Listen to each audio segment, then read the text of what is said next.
uKhuzani uma ekhuluma nge-albhamu yakhe yokuqala uthi wayesitshelile ukuthi kufanele alikhiphe lonke ikhona yenalo ngoba wayazi ukuthi uma ehlulekile ukwenza kahle kuyoba lukhuni ukuthi amukeleke kahle kubalandeli bomculo wonke wesintu.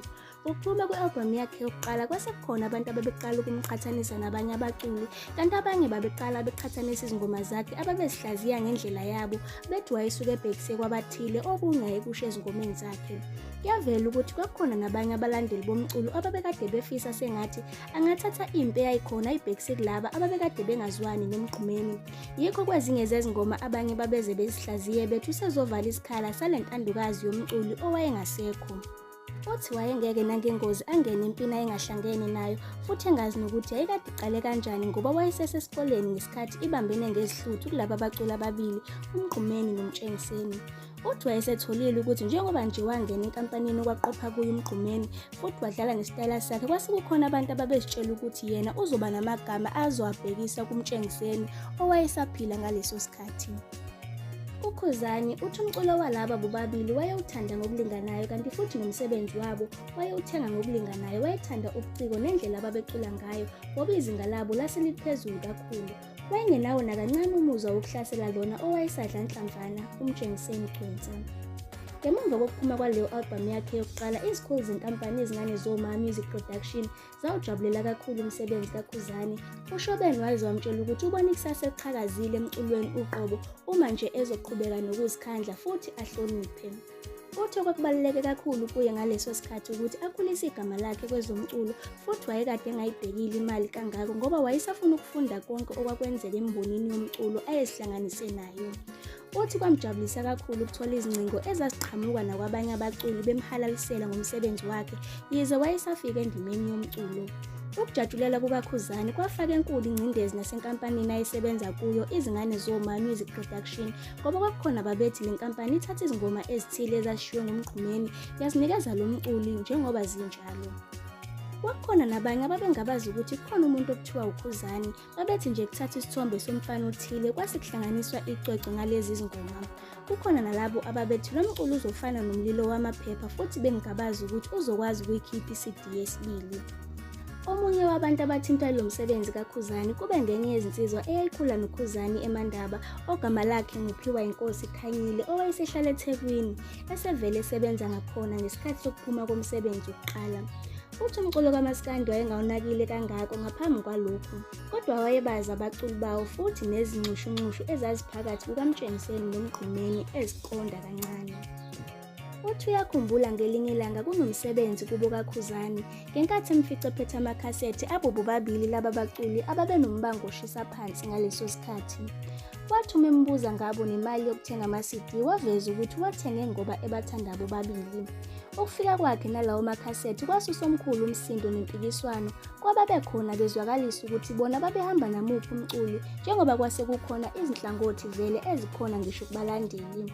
Uthi ngowezi-2011 ngelinye ilanga elele ebusuku wezwa emsakazweni kudlalwa ingoma esihloko sithi Impi. Ngaleso sikhathi wayengazi ukuthi usekhipha iCD futhi nokuthi usengenile emculweni, wayegcine kuthiwa usayohlanganisa impilo eGoli. Le ngoma wayizwele ebuthongweni kodwa wavele waphaphama esezwa kubizwa igama lakhe. Ngenhlanhla enkulu umsakazi wabuye wayiphinda le ngoma ngemva kwalokho. Waqala wachaza ukuthi ingoma eyomculo omncane odabuka enkandla eMandaba ogama lakhe uKhuzani Mpungose. Uthi akazange apholisa amaseko ngaleso sikhathi wavele wathatha ucingo washayela uKhuzani embongela embuza nokuthi isinesikhathi esingakanani iphumile le ngoma. Wayejabule kakhulu ukuze umuntu ayemazi futhi ekhule naye ngakubo ezwakala emsakazweni. Uthi ngaleso sikhathi wayeseqalile ukusebenzisa inkundla yezokuxhumana uFacebook esemningi nje impela kuwo. Kwakuthi uma engenile exoxa nalabo ayixhumana nabo lalingasali igama likaKhuzani futhi wayebuye efake nezithombe zakhe. Uthi kuwo lo Facebook kwabe sekukhona iqembu elalididiyelwe abantu abahlukene elalibizwa ngokuthi abalandeli bakaMaskandi lapho kwaxoxwa khona ngayo yonke into eyenzeka emculweni kaMaskandi. Uthi ubeke abhale ekhulume ngoKhuzani cishe kabili noma kathathu ngosuku okuyilapho aqaphela khona ukuthi bakhona abamaziyo nabawuthandayo umculo wakhe. Kulapho aqaphela khona ukubona ukuthi kukhona abantu ababili okwakuthi njalo uma kukhona abagxeka uKhuzani kube yibona abamvikelayo. Amagama babebizwa ngawo kwakungumvumeleni Zwane nobuso bosaziwayo. Ngokuhamba kwesikhathi wagcina ekwazile ukuxhumana nabo. Uthi ngemva kokuxoxisana kwakhe nalezi insizwa base bevumelana ukuthi kungcono kusungulwe iqembu labalandeli bakaKhuzani. Uthi wamazisa uKhuzani ukuthi kunabantu asehlangane nabo bahlela ukuthi kwakhiwe iqembu labalandeli bakhe. Ngaleyo ndlela base behlela ukugqugquzela nabanye abantu ukuba bangene eqenjini labalandeli bakaKhuzani. Ngenxa yokuthi uKhuzani wayengaphansi kwenkampani okwaqopha kuyo umgqumeni, wabesethola ukwesekwa okukhulu yilabo ababekade behambisana nomculo weqembu amagcokama. Uthi ngaso lesi sikhathi uKhuzani wayeseqalile ukwenza amalungiselelo omsebenzi wakhe wesibili futhi esebizwa nasezinhlelweni zomculo kaMaskandi emsakazweni yomphakathi ezokhuluma ngomculo wakhe.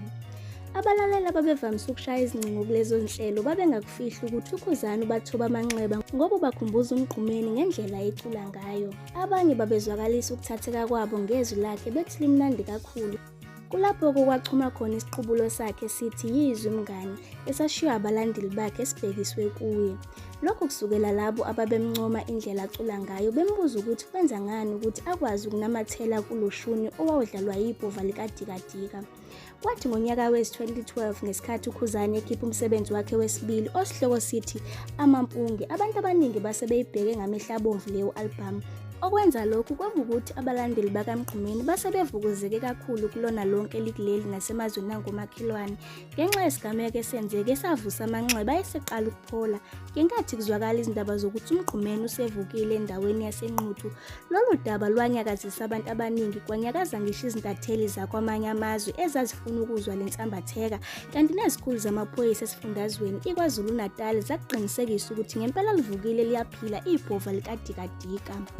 Le nkulumo yaqubula omkhulu umsindo kukhona nalabo abasebekholiwe ukuthi ngempela umgqumeni uvukile, kanti abanye basebekhomba iminwe yabo beyibhekisa kuyona inkampani ezingane zoma, bathi sebefakazelelekile manje ukuthi izingoma zikamgqumeni yizo eziculwa uKhuzani. Kwaphethe ngokuthi athathwe ngamaphoyisa uGcabashi lowo wayovalelwa ngoba sekuvele izindaba zokuthi kanti ungumgulukudu obuvele ufunwa uthuli ngamacala ehlukene. Kwenzeka lokhu nje uKhuzani wayeseqalile ukuqopha izingoma zomsebenzi wakhe omusha, kanti ukuvela kweqiniso ngendaba kaGcabashi kwamenza naye wakhululeka enhlizweni wakwazi nokusebenza kahle. Indaba kaGcabashi yake yamphazamisa kancane uKhuzani ngoba wayesenetwetwe lokuthi akazi abantu bazomthatha kanjani ngenxa yezinkulumo zikaGcabashi ayezibhekise kuye. uKhuzani uthi akazi ukuthi uGcabashi wayeyithathephi yonke lento ayeyikhuluma ngegama lakhe, uthi usola ukuthi wayekade esetshenziswe ngabathile ukuthi angcolise igama lakhe ngenxa yomona owawusuqalile ukubonakala ngaleso sikhathi. Uthi ukukhuluma kwale ndoda ithi uthatha ingoma yayo kubeni engakaze ayibone ngisho nakanye kwamhlukumeza kakhulu, ikakhulukazi njengoba wayesazifikela emculweni engakazi lutho olutheni ngawo, kodwa wazama ukuziqinisa ngoba kwakungamanga nje alihlaza cwele.